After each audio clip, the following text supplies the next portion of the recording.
welcome to the 10th episode of Arad the Autistic Alien. I'm really happy that you're here with me today again. And as you can hear, my voice is still not really good. I actually caught a cold. So, yeah, but I think it will still work. So, what I want to cover in today's episode is sensory overload and its metaphysical level. Because I don't want to make this podcast too personal, but I feel like sometimes I have to include things of my own life, so it makes sense why I want to talk about these things. And I believe that storytelling or telling one's own experience, which is storytelling, can have a really healing effect, because when I share why these things matter to me, you have an emotional reason behind it, right? And this, we need emotion to connect to things. So I don't want to make this podcast about me, but still I feel like I need to share my own experience with things so that you have the baseline, which is the ground, or the base on which I build my experience and my insight, right? So I currently live in a situation that is really not healthy for me, because it's a lot of triggers around me. If I'm an autist, and for sure, no matter if I'm an autist or not, I'm a highly sensitive person. That we already know, and I think I never mentioned that before, or maybe I did. So I'm highly sensitive. That means that I perceive more through my senses than other people, or let's say just neurotypical people, right? And that has a lot of beauty within it, because there are super tiny things that bring me so much joy. Yeah, I can really be so happy about the tiniest of things. But then again, also the tiniest of things can really upset me. And I turn 35 tomorrow, so for sure I already learned how to not be triggered by the tiniest of things. But right now I'm confronted with a situation where, on one hand, I have the physical sensory overload that I live in a house where I never have a minute for myself, where I really know that nobody will perceive me. Let's say it like that. I live in a house that no matter where I am and what I do will be heard by someone.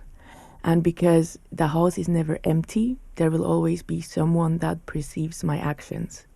So you kind of feel always observed in here. Then also because you hear everybody else as well, you cannot really not know what they are doing. And what adds to this situation is that communication is really bad in here. Let's say we are 4 people and at least 2 of them have not learned how to communicate their own needs, and they are not emotionally mature. And emotional maturity means in that sense that if somebody acts a certain way, it's not necessarily related to you. And if you're emotionally mature, you know that, yeah? So I think I emotionally matured over the past 3 years, because I have to admit I wasn't emotionally mature for a long time in my life, because I didn't really have good examples for it when I was growing up. And so I don't want to judge, it's not oh, they are bad because they have these bad communication skills. No, it's also, the blame is also on me for moving somewhere where I didn't check in with the emotional maturity level of the people, because I didn't know how important it is. And that's actually why this is related to today's podcast. Because I realized that, the past 3 months I worked on setting boundaries and getting okay with the physical things. For example, the kitchen is too dirty for me to use. Most of the house is too dirty for me to use. So in the beginning I cleaned everything, but then I realized that this is really upsetting to me, because 1 week later it will still be dirty again, because nobody really else cares. And so I really found my way of cleaning the things that are important to me and not cleaning the things that are not important to me. And or like with the sounds, sensory overload, it comes also with sound, it comes with smell. Yeah, so it comes with how people act, like even when people like stomp and when they walk all the time, that already can be a sensory overload for me because it's a perceived aggression. Yeah, and that comes from my PTSD because I have post-traumatic what's it called, post-traumatic stress disorder. Yeah, I'm sorry, I was stuck with the German word there. Because I was an autist and I wasn't recognized as an autist as a child, or at least I was highly sensitive and nobody realized it. So they wanted me to be neurotypical. And from that, I have a lot of PTSD. And so I realized that when I'm not on good terms with people, because we don't have, like, it's like our communication skills just don't match. Yeah, I don't want to say that they don't have communication skills. It's just that we have very different communication skills and we cannot communicate. That really like showed itself now. And when then people like are very loud, my PTSD comes up because I feel like they are aggressive towards me. And I like observe that with the others too when I do something loud, although mostly it's like by accident, just as it is with them. But I realized, like, what I reflected upon a lot these past days was the metaphysical level of sensory overload. Because just like to cover it quickly, if you haven't, like, if you don't know what sensory overload is. So if you perceive, like me, a lot of like more things, like sometimes I even hear more sounds in music than neurotypical people do. Yeah. And to me, they are there. And I pay attention to other things within the music. I dance different patterns than neurotypical people because I really believe that I hear the music differently because I just sense so much more about it. Yeah. And then on the other hand, if there is a noise, I hear way more of that noise. And because of that, like where other neurotypical people maybe can just like tune out the noise, I cannot really do that. It's there. Yeah. And I can do it to a certain level. And when I'm doing good, like when I live in a place where I feel very good, then I can really go out and like be in a lot of noise and I don't really care. But I now realize that if I don't have this safe place where I can go back and it's really quiet and there is also no noise on the metaphysical level, which I will cover later, then I get triggered so easily. Right now, I'm a person I've never been before. Like, I've never been so mean and I've never been so aggressive. And I realized that on one hand, that's because I'm constantly sensory overloaded. But I realized that that can't be like it because I lived in India. And in India, you are constantly sensory overloaded. And I felt good. And then I realized that was because I was with different people. Because, you know, in mental training, we know that you become the 5 people you surround yourself with the most. And that's why it's so immensely important to really choose what information we let into our field. Yeah? And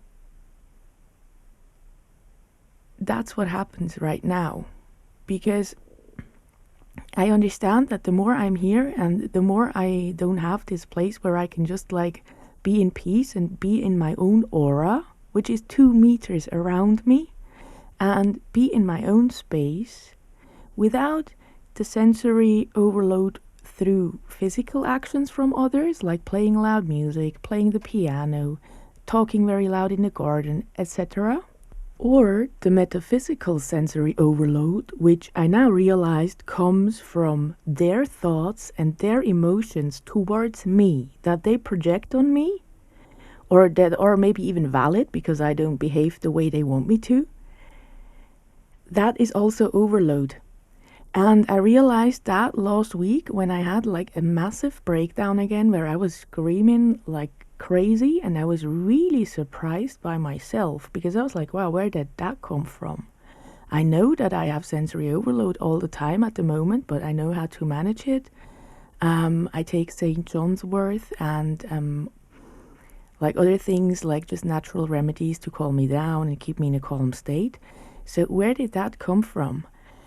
And then one day later, some really weird manipulative shit happened in the house from the other people towards me. And then I realized that fuck, I also have metaphysical overload, so that sensory overload. So that means when like they build up, because what they call, they, I don't know why, but they are afraid of me. So they cannot communicate to me what their issue is. And so this ends in really weird behavior towards me, which then I react to in a very weird way too, which I don't recognize from myself. So it's all a very, very weird, like, I don't know, it's a very weird episode of the movie of my life, let's say. And like, I'm really curious what I will learn from all of this. But what I learned for now is that I always knew that people can't hide from me. Yeah? I kind of always know where they at, and I don't judge that. Yeah? Because I never judge. But because most people judge themselves for where they at, they feel very much triggered by me because they feel that I see them. And because they judge themselves, they project onto me that I judge them too. And this is what happens here, that they are so triggered by the projections they have onto me. And I feel that. I feel that they are constantly thinking about me, constantly having weird emotions about me without ever voicing them. And I want to respect that because, for sure, I am a total believer and I want to live my life with clear communication. I want to live my life with emotionally mature people, or at least people who let me be emotionally mature without dragging me down to their own level. But also, other people don't have to live like that. It's a choice. And I want to live that way. And I know it's hard and I know it's uncomfortable. But to me, it's authentic and it's honest. And I cannot assume that other people want to live that way too. Yeah? And so that's where right now I'm at with, okay, how, and I feel like this is a training that I never really did in my life. And I feel like it's important to really, even the sensory overload on the metaphysical level, just understand that, okay, I am not what they make me to be. And this is their projection, and this is me.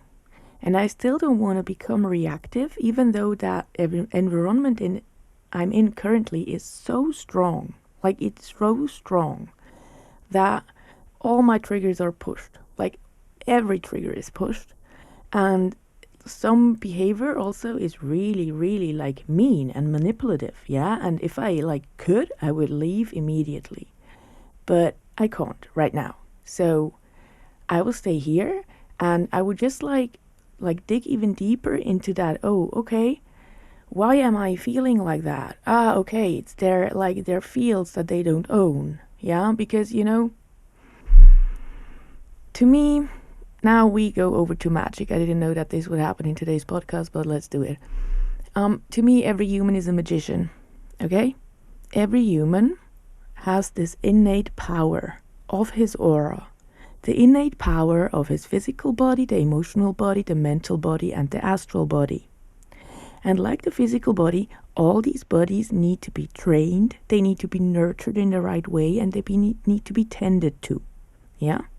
And if we don't do that, then we have this massive field of energy that nobody cares for and that mostly is judged by its owner or the chi that resides in it, because systemical violence made all of us judge ourselves and question ourselves instead of owning who we are. And so this aura becomes kind of a demon. And it's not a demon per se, it's just a very negative vibe. And this negative vibe is only there because the magician who creates it believes that there is no magic. And that's exactly why I'm doing what I'm doing. Because I'm sure that every human I met so far had this field.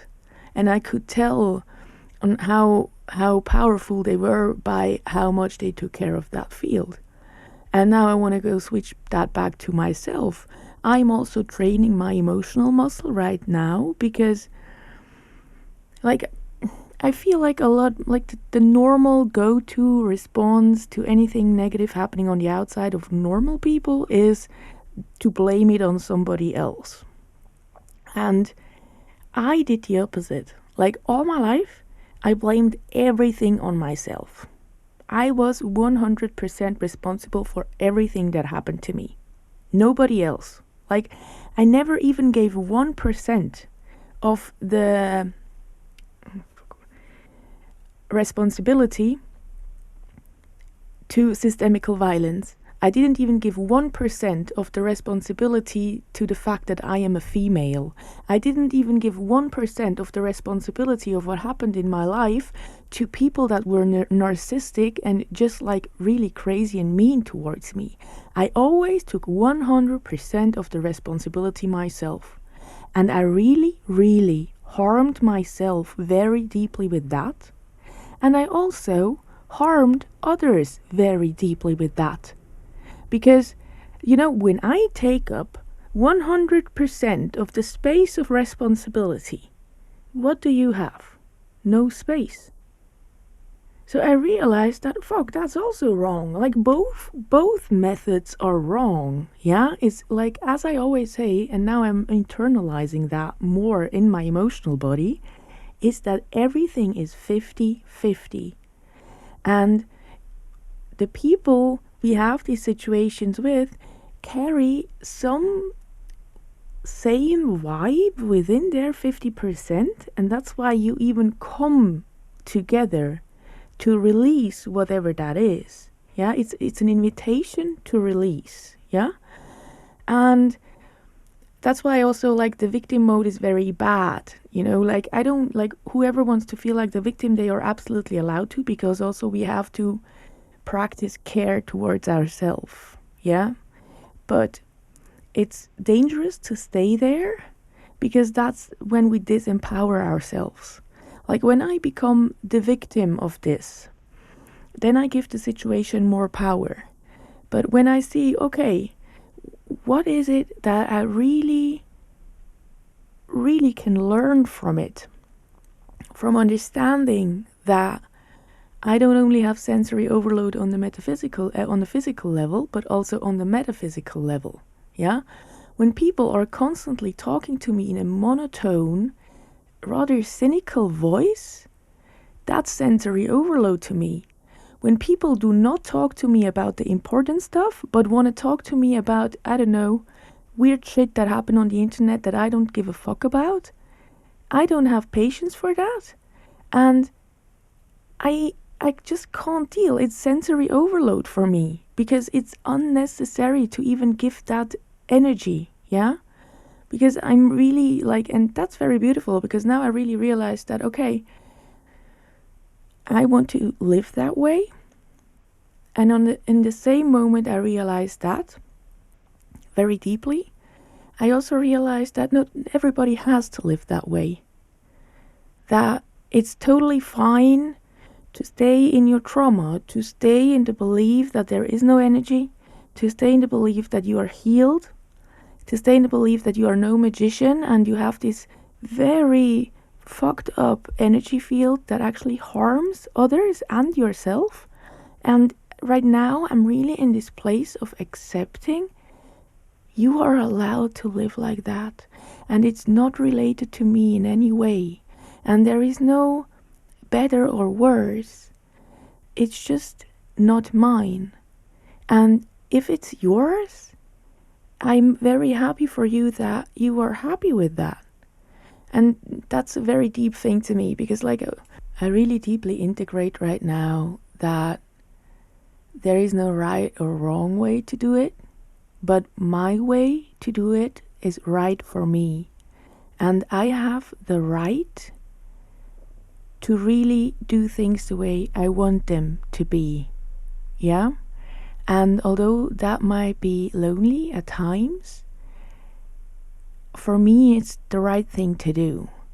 Because I don't want to, like, when I'm with people that don't live or don't want to live the way I want to live, I feel even lonelier than when I am alone. And that's what I also very deeply understand now. And, I never was a preacher or anything, so maybe this sounds a little bit like, oh, she finally understood that her way of living doesn't have to be everybody's way of living, but it's not that. It's much deeper. It's much deeper because I see the pain that is inflicted when you are not authentic. And so to me, the epiphany is more that finally I'm in the place where I can let other people be in their pain, and I don't have the need to make it go away.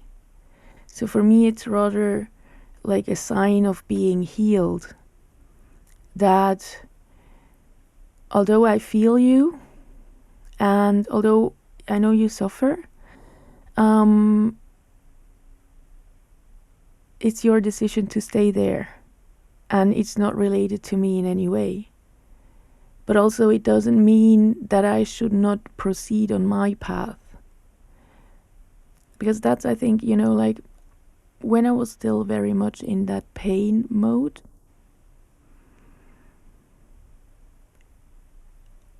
I attracted a lot of people who were in that pain mode too. Now when I look back, I attracted so many cynical people. And like, I feel like many times I projected onto them that they also want to go away from that pain, that they want to evolve. And the hard realization for me always was that, oh fuck no, they are not like you. And that, not in a judgy way, but they want to stay with the pain. Yeah, and I can understand that, because pain can give you an identity. And I've been very much addicted to pain, in a sense of it's easier to live a life where you suffer, because we all know that we're going to die one day, and we all know that things can be taken away from you in an instant. So if you don't really like what you're living, it's not a problem when it's taken away from you.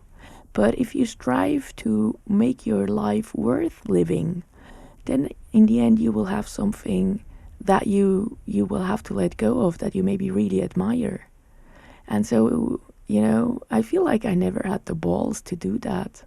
And now I have the balls to do that. And that's really beautiful. And yeah, sorry, I was a bit all over the place in this episode, because I really have to say it's hard for me to focus, because I don't really sleep and I don't really eat.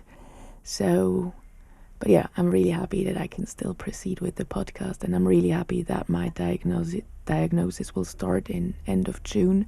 So I will finally have some clarity, and then it's not far until I can finally move and have hopefully my own little paradise again.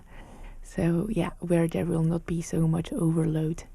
And until then, I really feel like I'm in this end game of, how to say, like when you, I don't know, you play a game and then you arrive at the final end game where you have to kill the main character or whatever to like win the game.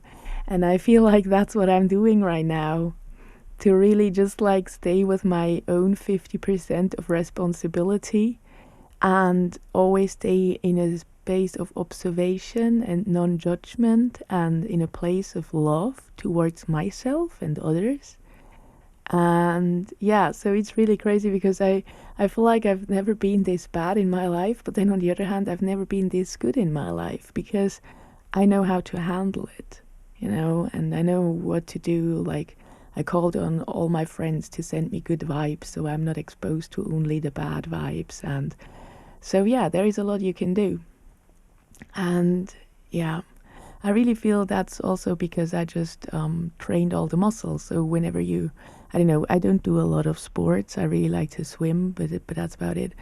But like, I know that my friends who do a lot of sports, they also like say that there are levels, right? At first, you start with sports, and you do this and that, and then you have certain muscles that are trained, and then you realize, you can go further now, right? Or some sports people also just train the muscles because they want to do something with them. And it's a bit the same I feel with this journey right now, no, because I really wanted to master the art of emotions for myself. That was like my thing for 2023, and really like level up this emotional maturity game and also communication. And that's definitely what I'm learning right now. Like, although maybe I hadn't imagined it to be so strong, but yeah, and that's a cool thing to really understand. Okay, that's what's triggered right now, and that's what you can heal, and just really being with it and understanding that okay, there are more layers to that. I don't think that I would have realized that there is the metaphysical level of sensory overload when I would have stayed in victim mode or in blame mode. So, like for sure, that's the natural response, and we all have it, right? When somebody oversteps our boundaries on a sensory level, we first blame them. But then in the second, so to speak, we realize, or I realize, like, okay, no, it's my trigger. Yeah, you can't trigger me if I don't have a trigger, right? So I look at it, and then I realize, okay, there was no noise, so what was the trigger?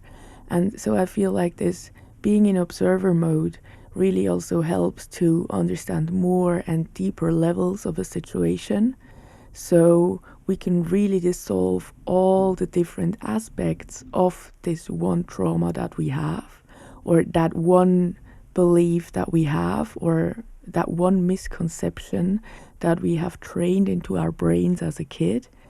And the more we are with the situation, although for sure sometimes I cry and I'm like, I just wanted this to be over with.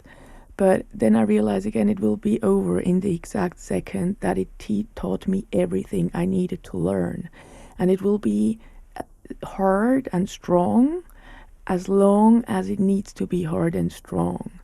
And I will get out of it eventually, because that's life. It's full of changes. And I mean, I will go by beginning of August, so it's all good. And it all will be good. And it's not a punishment that this happens, but it's rather an invitation to, hey, look, you had this vision for your life, and everything that's happening right now is the process to get you there. And yeah, so that's why I say, like, it's so hard right now, but then it's also so beautiful right now, because I have this amazing way of dealing with the hardship. So yeah, I hope this episode made sense. As I said, I'm a bit all over the place because, yeah, not sleeping enough and not eating enough really takes a toll on me.